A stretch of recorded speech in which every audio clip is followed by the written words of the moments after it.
अगर आप हमारे साथ जुड़ जाएंगे तो बहुत हेल्प हो जाएगी। इनफैक्ट ठकराइन जी को हम छोड़ नहीं सकते, माफ कीजिएगा।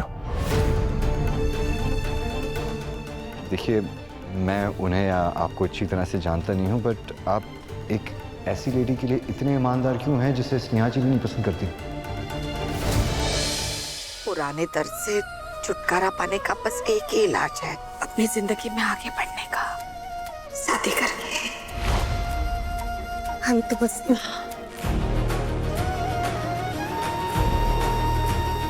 उससे अलग होने के लिए कहा था आपने। हम हो गए। हमने कोई सवाल नहीं किया आपसे, लेकिन हम कहे थे आपको हमारे दिल में से तू था, है और हमेशा रहेगा। माँ, हम उससे दूर रह सकते, लेकिन उसकी जगह किसी और को नहीं दे सकते। माँ, बिट्टू,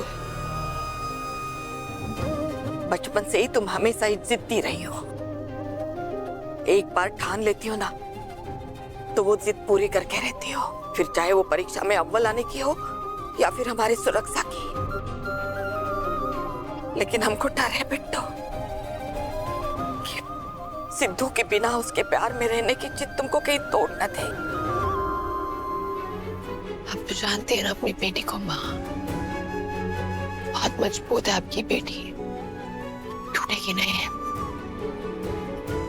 हम ठीक है माँ, हमारी फिक्र मत करो।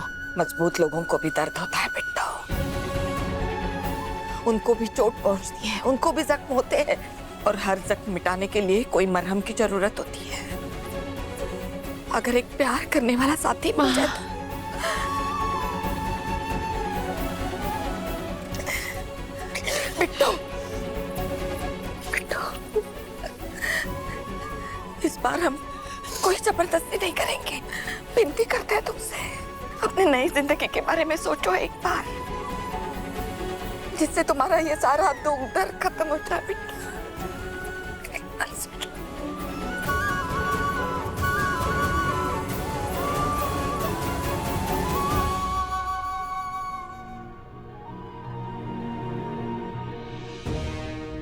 हम जानते हैं ये मुश्किल है, लेकिन कैसे भी हमें अपनी बिट्टू को आगे बढ़ाना ही होगा। क्या कर रहे हैं आप यहाँ? मैं सिद्धू से मिलने आया हूँ। नहीं है यहाँ। देखिए, मुझे उनसे काम है। मैं स्नेहा और सिद्धू का दोस्त हूँ, उनसे मुझे कुछ काम के बारे में जरूरी बात। जो भी काम है ना, स्नेहा जी से करवाइए जाके। चलिए। ऐसी क्या जरूरत पड़ गई सेठ जी?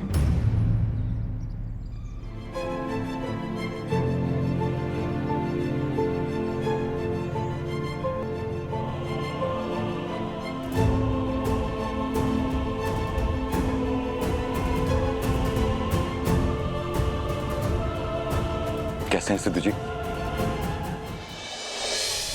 एक्चुअली अगर आप बुरा नहीं माने तो हम कहीं और जाके बात कर सकते हैं। वो दुर्गावती जी ने अगर मुझे यहाँ देख लिया शायद नाराज हो जाएंगे।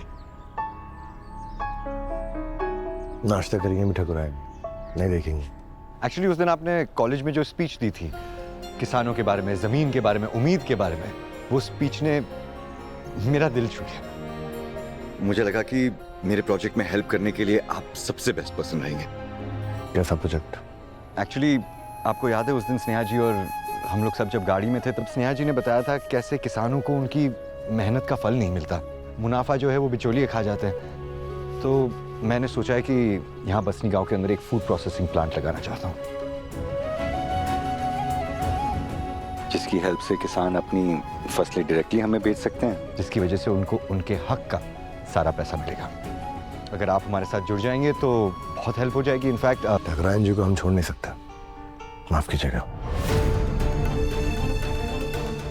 देखिए, मैं उन्हें या आपको अच्छी तरह से जानता नहीं हूँ, बट आप एक ऐसी लेडी के लिए इतने ईमानदार क्यों हैं जिसे स्नेहा जी भी नहीं पसंद करती? कुछ और कहना है आपको? सॉरी अगर आपको मेरी बात का बुरा लगा हो। एक्चुअली मैं बस किसानों का भला करना चाहता हूँ। मुझे वो जमीन चाहिए थी। जमीन आपको मिल जाएगी। पर कैसे? कैसे रहने दीजिए, हमने कह दिया मिल जाएगी तो मिल जाएगी। Okay, thank you Sidhu.